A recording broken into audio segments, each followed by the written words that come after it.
అంతకుముందు కడప డీసీసీబీ వద్ద తీవ్ర ఉద్రిక్తత పరిస్థితులు నెలకొన్నాయి.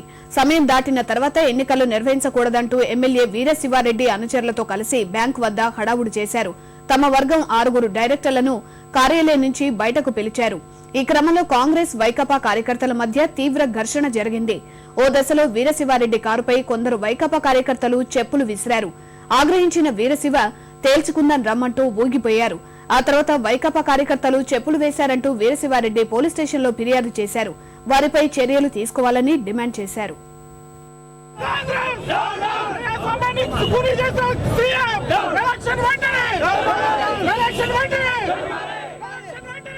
డిస్ట్రిక్ట్ కోఆపరేటివ్ ఆఫీసర్ చంద్రశేఖర్ గారు నేను 7:45 మేడంతో ఫోన్ చేసి నాకు ఆరోగ్యం బాగాలేదు, మళ్ళీ లేట్గా వస్తా అని చెప్పినానంట.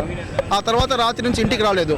తెల్లవారుజామున కూడా ఆఫీస్కి రాకపోతే సందేహం వచ్చి మా ఎస్ఐ రంగనాయకులు పంపించి ఆమె దగ్గర రిపోర్ట్ చేసి కేసు రిజిస్టర్ చేస్తున్న లోపల మళ్ళీ ఫోన్ చేసి ఆమె మా ఆయన ఫోన్ చేసినాడు, నేను బాగున్నాను, నేను వస్తాను, తొందరపడద్దు, ఏం పడద్దు, నేను అవసరం లేదు, నేను వస్తానని చెప్పినానంట. ఆ విషయం తెలియజేస్తే మేము ఇంకా మళ్ళీ కేసు రిజిస్టర్ చేయలేదు, జీడీ ఎంట్రీ చేసుకున్నాము. ఫర్దర్ ఏ విధంగా కావాలంటే ఆ యాక్షన్ తీసుకుంటాము. రాష్ట్రంలో ఎన్నో సహకార సొసైటీలో రైతులు మా పక్షాన నిలిచి మేము గెలిచామని సంకలు గుర్తుకున్నటువంటి ముఖ్యమంత్రి కానీ, పిసిసి ప్రెసిడెంట్ కానీ, ఇంకొకరు కానీ సిగ్గుపడాలి. వాళ్ళు ఏ విధంగా గెలిచారో అన్నది ఒకసారి వాళ్ళు ఆలోచన చేసుకోవాలి.